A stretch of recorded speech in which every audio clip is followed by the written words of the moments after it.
একটা আমার গরু আমার বাচ্চার মতো, আমার বাচ্চাও আছে এরকম, লালন পালন করছি বাচ্চার মতো। ডাইরেক্ট আমার বাচ্চারে যেরকম অনেকে মোটা তাজা গরু করে বিভিন্ন খাদ্য খাওয়ায়, যেমন বাচ্চারা আমি খারাপ খানা খাওয়াইতে পারি না, তাহলে আমার গরুরও কেনে খাওয়াবো। আমার দুধের খামার আছে, স্বাভাবিক খাবারটা আমি খাওয়াই, গরুটা পালন করছি আজকে 5 বছর ধরে। নাম দিচ্ছি ছোটো থেকেও আমরা কালামানিক দিছি, খুব আদর করতাম। আদরের গরু আমার 1300 কেজি প্লাস গরুটা আছে আমার। এবার কোরবানি 26-এ আমরা ছাড়ি দেবো আর কি। দাম দিছি আমি 13 লাখ টাকা।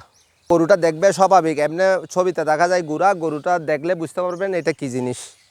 আর খুব শান্ত গরু আমার, দেখলে বোঝা যাবে গরুটার খারাপ কোনো কিছু খাবাইছি না, গরু দেখলেও বোঝা যায়। আমাদের গরুগুলার এরকম দিনে কাছাকাছি আর কুড়াবুসি খাবাইছি দিই। আমি নিজেই ট্রিটমেন্ট করি, অসুবিধা হইলে আলহামদুলিল্লাহ আমরা ভালো আছি। আমার গরুটার আমি 5 বছর সময় দিছি। মনে করেন আমার 8 লাখ টাকার উপরে আমার খরচ হয়েছে। আমি তো 13 লাখ টাকা চাচ্ছি, যদি হয় একটু আলোচনায় কমে বেশি হবে আর কি।